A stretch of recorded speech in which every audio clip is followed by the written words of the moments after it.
Hello दोस्तों, हम आपके लिए तैयार कर रहे हैं एक टेट और सुपर टेट से संबंधित सीरीज, जिसमें आपको यहां पर मिलेंगे इम्पोर्टेंट क्वेश्चंस, जिससे कि आपकी तैयारी बहुत अच्छी हो जाएगी।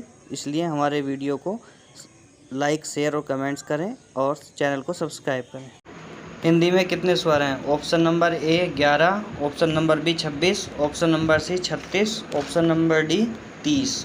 तो जो आपका राइट आंसर है, हिंदी में स्वर कितने हैं? ऑप्शन नंबर ए, यानी कि कितने हैं? 11। व्यंजन कितने होते हैं? Option number A 10, option number B 16, option number C 22, option number D 33। तो जो हिंदी में हमारे व्यंजन हैं वो कितने हैं? 33। Option number D. हिंदी में स्वतंत्र रूप से बोले जाने वाले अक्षर क्या कहलाते हैं? ऑप्शन नंबर ए स्वर, ऑप्शन नंबर बी संयुक्त अक्षर, ऑप्शन नंबर सी व्यंजन, ऑप्शन नंबर डी स्वतंत्र ध्वनि। यानी कि जो स्वतंत्र रूप से बोले जाते हैं तो उन्हें क्या बोला जाता है? ऑप्शन नंबर ए स्वर। वर्ण कितने प्रकार के होते हैं? यानी कि आपको बताना है जो हमारा हिंदी वर्णमाला है उसमें वर्ण कितने प्रकार के होते हैं। Option number A 1, option number B 2, option number C 3, option number D 4। तो जो आपका राइट आंसर है, वर्ण कितने प्रकार के होते हैं? ऑप्शन नंबर बी, यानी कि 2 प्रकार के। लिपि किसे कहते हैं? ऑप्शन नंबर ए भाषा के लिखित रूप को, ऑप्शन नंबर बी किसी भी लिखित भाषा को, ऑप्शन नंबर सी भाषा को लिखित रूप में व्यक्त करने हेतु ध्वनियों को अंकित करने के लिए चिन्हों की व्यवस्था को, ऑप्शन नंबर डी उपरोक्त में से कोई नहीं।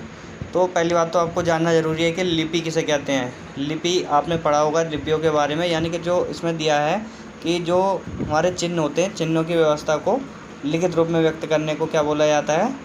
लिपि बोला जाता है। जैसे लिपि हमारी क्या है? हिंदी की देवनागरी है, मराठी की देवनागरी है, अंग्रेजी की रोमन है, ऐसे ही हमारी पंजाबी है उसकी गुरुमुखी है। तो लिपि का आपको जानना ज़रूरी है। ये भी पूछ लिया जाता है कि कौन सी लिपि के किस भाषा की है। तो इसी के साथ साथ आप उस चीज़ को भी पढ़ेंगे और इसमें जो आपका राइट आंसर होगा, लिपि किसे कहते हैं, यानी कि ऑप्शन नंबर सी भाषा को लिखित रूप में व्यक्त करने हेतु ध्वनियों को अंकित करने के लिए चिन्हों की व्यवस्था को। जब कोई पत्र प्रेषक को लौटाया जाए अथवा दूसरे मंत्रालय को भेजा जाए ताकि उसका निपटान हो सके, यानी कि पत्र या तो प्रेषक को वापस लौटा दिया जाए या दूसरे मंत्रालय को भेजा जाए जिससे कि उसका निस्तारण हो सके, उसे बोलते हैं ऑप्शन नंबर ए अनुस्मारक, ऑप्शन नंबर बी परिपत्र, ऑप्शन नंबर सी पृष्ठांकन, ऑप्शन नंबर डी विज्ञप्ति। तो जो आपका राइट आंसर होगा ऑप्शन नंबर सी पृष्ठांकन। गुप्त सूचना देने के लिए किस पत्र का प्रयोग होता है? ऑप्शन नंबर ए संकल्प, ऑप्शन नंबर बी तुरंत पत्र, ऑप्शन नंबर सी बचत पत्र, ऑप्शन नंबर डी इनमें से कोई नहीं। तो जो गुप्त सूचना के देने के लिए पत्र का यूज किया जाता है वो किसका किया जाता है? ऑप्शन नंबर सी बचत पत्र का। अपने छोटे भाई को पत्र लिखते समय निम्नलिखित में से किस संबोधन का प्रयोग करना चाहिए? यानी कि इसमें लिखा है आपका छोटा भाई है तो और बड़ा भाई है तो उसमें पत्र लिखेंगे तो आप किस वर्ड का यूज करेंगे, है ना, कैसे संबोधित करेंगे? तो ऑप्शन नंबर ए आपका मान्यवर, ऑप्शन नंबर बी महोदय, ऑप्शन नंबर सी प्रिय, ऑप्शन नंबर डी पूज्य। तो जो आपने देखा है जैसे पूज्य है तो अपने पिताजी वगैरह के लिए, है ना, और जो महोदय है किसी को संबोधित अधिकारी वगैरह करने के लिए। तो इसमें जो आपका राइट आंसर होगा वो क्या होगा? आपका ऑप्शन नंबर सी, यानी कि प्रिय।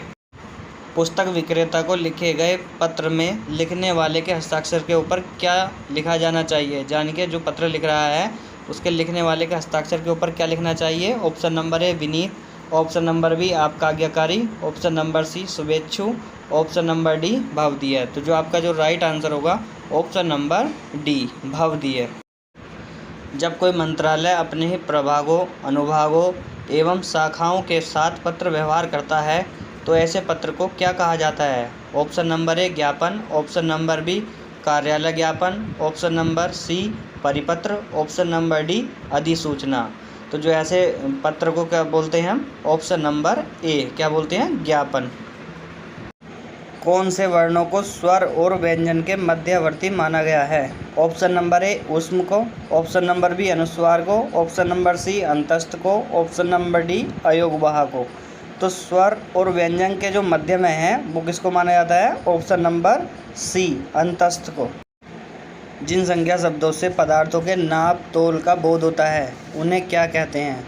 ऑप्शन नंबर ए द्रव्यवाचक, ऑप्शन नंबर बी परिमाणवाचक, ऑप्शन नंबर सी जातिवाचक, ऑप्शन नंबर डी इनमें से कोई नहीं।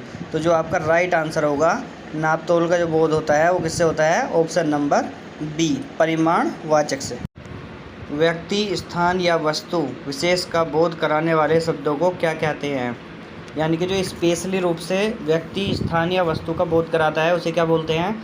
ऑप्शन नंबर ए विशेषण, ऑप्शन नंबर बी जातिवाचक संज्ञा, ऑप्शन नंबर सी भाववाचक संज्ञा, ऑप्शन नंबर डी व्यक्तिवाचक संज्ञा। तो स्पेशली रूप से जो बोला जाता है किसी वस्तु का या स्थान का मतलब व्यक्ति का बोध कराने के लिए उसे बोलते हैं ऑप्शन नंबर डी व्यक्तिवाचक संज्ञा।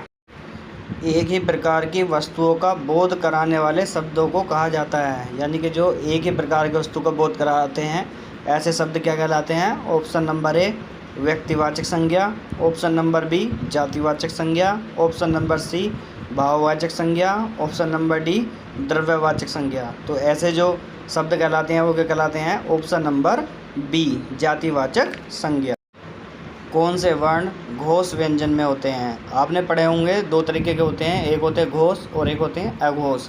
तो इसमें जो बताना आपको कि वर्ण जो है हमारे घोष व्यंजन में कौन कौन से होते हैं। जैसे वर्ण का खा गा हैं या चा छा जा हैं। अब इसमें से आपको ये बताना कि हमारे जो घोष व्यंजन है वो कौन से कहलाते हैं। ऑप्शन नंबर ए वर्ग के प्रथम, ऑप्शन नंबर बी वर्ग के तृतीय, चतुर्थ और पंचम, ऑप्शन नंबर सी वर्ग के पंचम, ऑप्शन नंबर डी य रे ले व।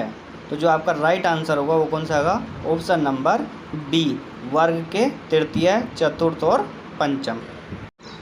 निम्न में से ह्रस्व स्वर है। ऑप्शन ए, ऑप्शन बी ई, ऑप्शन सी छोटी ई, ऑप्शन डी छोटा ऊ। यानी कि आपको बताना जो इसमें ह्रस्व स्वर है आपका वो कौन सा है। तो जो आपका राइट आंसर होगा वो क्या होगा? Option number A. दीर्घ स्वर कौन से हैं? ऑप्शन नंबर ए औ औ, ऑप्शन नंबर बी अंगूर अण खाली, ऑप्शन सी बड़ा सा आम, बड़ी सी इमली और बड़ा ऊ, और ऑप्शन नंबर डी छोटा छोटी छोटा ऊ इसे ऋषि। यानी कि जो आपको बताना है इसमें दीर्घ स्वर कौन से हैं। तो दीर्घ स्वर जो होंगे वो क्या होगा आपका? आ बड़ा, ई बड़ा ऊ। यानी कि option number C is the right answer. जब किसी पत्र को उसके मूल रूप में आगे किसी अधिकारी को भेजना हो तो कैसे भेजेंगे? यानी कि आपने कोई पत्र लिखा और मूल रूप में उससे किसी आगे अधिकारी को भेजना है तो उसे कैसे भेजेंगे? ऑप्शन नंबर ए ज्ञापन के साथ, ऑप्शन नंबर बी प्रतिवेदन के साथ, ऑप्शन नंबर सी पृष्ठांकन के साथ, ऑप्शन नंबर डी अधिसूचना जारी करके। तो जो पत्र भेजा जाएगा वो किसके द्वारा भेजा जाएगा? ऑप्शन नंबर बी प्रतिवेदन के साथ। जो पत्र एक मंत्रालय अनेक मंत्रालयों तथा राज्य सरकारों तक भेजता है, यानी कि एक मंत्रालय अनेक मंत्रालयों और राज्य सरकारों को भेजता है, उसे क्या कहते हैं? ऑप्शन नंबर ए अनुस्मारक, ऑप्शन नंबर बी परिपत्र, ऑप्शन नंबर सी अधिसूचना, ऑप्शन नंबर डी संकल्प। तो जो मंत्रालय और राज्य सरकार को भेजा जाता है उसे बोलते हैं परिपत्र, यानी कि ऑप्शन नंबर बी। भाषा का वह रूप जिसका प्रयोग सामान्य जनता अपने समूह या घरों में करती है उसे कहते हैं। यानी कि जो जनता है वो अपने समूह में या घरों में यूज करते हैं उसे क्या बोलते हैं? ऑप्शन नंबर ए राजभाषा, ऑप्शन नंबर बी क्षेत्रीय बोली, ऑप्शन नंबर सी परिनिष्ठित भाषा, ऑप्शन नंबर डी राजकीय भाषा। तो जो बोली जाने वाली बोली है इसको जो हम बोलते हैं अपने आसपास में उसे बोलेंगे हम ऑप्शन नंबर बी, यानी कि क्षेत्रीय बोली। उत्पत्ति की दृष्टि से शब्दों का भेद निम्न में से कौन नहीं है? यानी कि जो उत्पन्न होते हैं शब्द उसमें कौन सा नहीं है? यानी कि ऑप्शन नंबर ए तत्सम, ऑप्शन नंबर बी तद्भव, ऑप्शन नंबर सी देशज, ऑप्शन नंबर डी योग रूढ़। तो जो आपका राइट आंसर होगा वो कौन सा होगा? ऑप्शन नंबर डी योग रूढ़ शब्द जो है उत्पत्ति के आधार पर नहीं होते। तुलनात्मक विशेषण की कितनी अवस्थाएं हैं? Option number A 2, option number B 3, option number C 4, option number D 1। तो तुलनात्मक विशेषण की जो अवस्थाएं हैं वो कितनी हैं? ऑप्शन नंबर बी यानी कि 3। तमिल भाषा की लिपि है? Option number A Devanagari, option number B Roman, option number C Dravid, option number D Nastaliq. तो जो तमिल भाषा है उसकी लिपि कौन सी है? ऑप्शन नंबर सी यानी कि द्रविड़। देवनागरी किस भाषा की लिपि नहीं है? Option number A Hindi, option number B Nepali, option number C Marathi, option number D Urdu. तो जो देवनागरी लिपि है वो हिंदी की भी है, नेपाली की भी है, मराठी की भी है, लेकिन उर्दू की नहीं है। तो आपका राइट आंसर होगा ऑप्शन नंबर डी यानी कि उर्दू। घटनाओं का कालक्रम से किया गया वर्णन कहलाता है, यानी कि काल के अकॉर्डिंग किया गया वर्णन क्या कहलाता है? ऑप्शन नंबर ए इतिवृत्त, ऑप्शन नंबर बी कहानी, ऑप्शन नंबर सी संस्मरण, ऑप्शन नंबर डी नाटक। तो जो आपका राइट आंसर होगा ऑप्शन नंबर ए इतिवृत्त। निम्न में से कौन सा गुणबोधक विशेषण नहीं है? ऑप्शन नंबर ए अच्छा, ऑप्शन नंबर बी भला, ऑप्शन नंबर सी सीधा, ऑप्शन नंबर डी 50। यानी कि इसमें बताना आपको कौन सा क्वालिटी नहीं है ना। क्वालिटी क्या होती है? देखो अच्छा होता है, भला होता है, सीधा होता है, लेकिन डी जो है आपका 50 जो है वो क्वालिटी नहीं है। तो आपका राइट आंसर क्या होगा? ऑप्शन नंबर डी यानी कि 50। कौन सी अविकारी गुणवाचक संज्ञा नहीं है? ऑप्शन नंबर ए लाल, ऑप्शन नंबर बी सुंदर, ऑप्शन नंबर सी तेज, ऑप्शन नंबर डी काला। तो जो आपका राइट आंसर होगा ऑप्शन नंबर डी काला, यानी कि काला जो रंग है वो अविकारी गुणवाचक संज्ञा नहीं है। हिंदी में मूलतः कितने वर्ण हैं? Option number A 52, option number B 50, option number C 40, option number D 46। यानी कि जो मूलतः बेसिक जो वर्ण हैं वो कितने हैं? ऑप्शन नंबर डी यानी कि 46। अंतस्थ व्यंजन है। अंतस्थ व्यंजन क्या है? ऑप्शन नंबर ए स है, ऑप्शन नंबर बी छ क्षत्रिय त्रिशूल ज्ञानी, ऑप्शन नंबर सी अंगूर अंग अणखाली, ऑप्शन नंबर डी य रे ले व। तो अंतस्थ व्यंजन जो होंगे वो क्या होंगे? ऑप्शन नंबर डी य रे ले व। निम्न में से एक स्पर्श व्यंजन है, कौन सा? ऑप्शन नंबर ए से, ऑप्शन नंबर बी छ, ऑप्शन नंबर सी ले, ऑप्शन नंबर डी है। तो जो स्पर्श व्यंजन है वो है आपका ऑप्शन नंबर बी छ। उच्चारण के समय जीभ की स्थिति के अनुसार स्वरों के कितने भेद हैं? Option number A 2, option number B 3, option number C 5, option number D 7। तो जो आपका राइट आंसर है ऑप्शन नंबर बी यानी कि कितने? 3।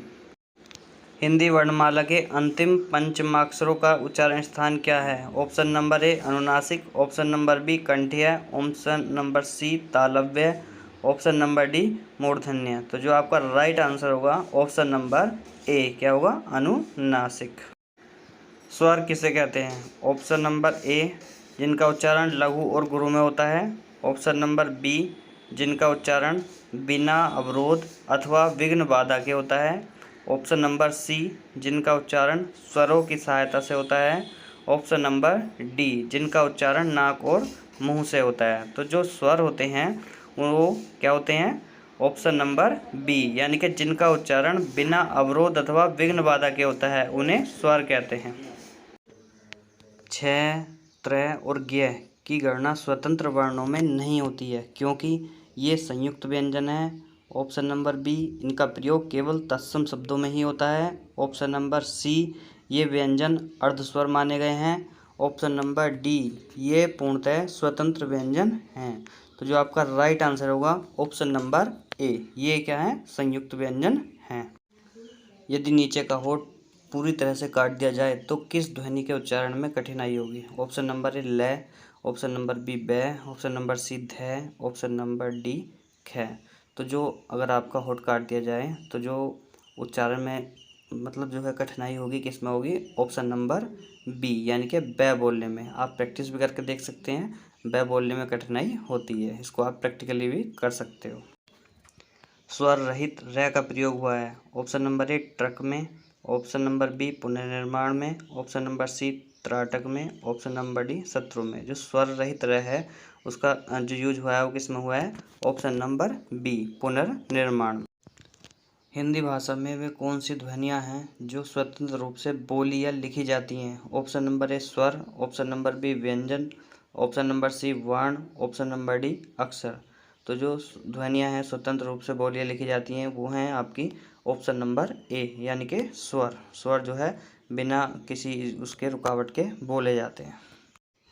संयुक्तों को छोड़कर हिंदी में मूल वर्णों की संख्या है, यानी कि जो संयुक्त अक्षर हैं उन्हें छोड़ दें तो जो मूल वर्णों की संख्या है वो क्या है? Option number A 36, option number B 44, option number C 48, option number D 53। तो जो आपका राइट आंसर होगा वो होगा आपका ऑप्शन नंबर बी, यानी कि 44। भारतीय भाषाओं को भारतीय संविधान की किस अनुसूची में शामिल किया गया है? ऑप्शन नंबर ए सप्तम, ऑप्शन नंबर बी अष्टम, ऑप्शन नंबर सी नवम, ऑप्शन नंबर डी दसम। यानी कि संस्कृत में लिखा हुआ है और आपको ये बताना है कि संविधान की कौन सी अनुसूची में भारतीय भाषाएं शामिल की गई हैं। तो इसका आपका राइट आंसर होगा ऑप्शन नंबर बी, यानी कि अष्टम अनुसूची में। जो अष्टम अनुसूची है उसमें भारतीय भाषाओं को शामिल किया गया है। देवनागरी लिपि की उत्पत्ति किससे हुई है? Option number A Kharosthi, option number B Brahmi, option number C Paishachi, option number D Kaithi. यानी कि आपको बताना जो देवनागरी लिपि है उसकी उत्पत्ति कहाँ से हुई है। तो आपका राइट आंसर होगा ऑप्शन नंबर बी, यानी कि ब्राह्मी से।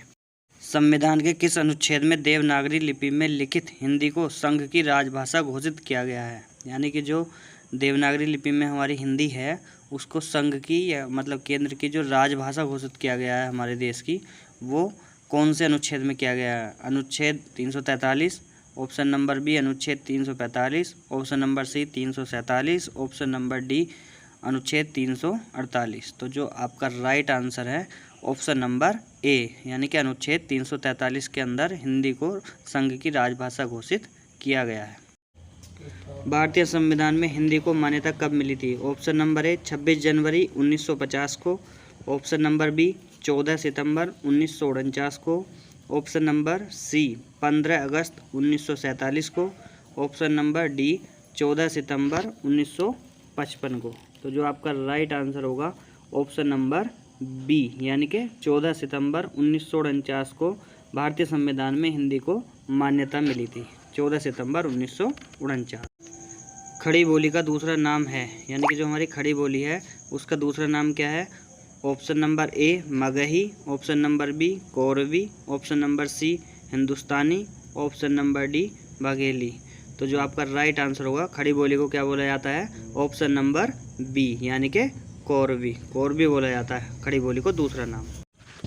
खड़ी बोली हिंदी में सर्वप्रथम रचना करने वाले कवि का नाम है? Option number A Jayasi, option number B Amir Khusro, option number C Vidyapati, option number D Bharatendu.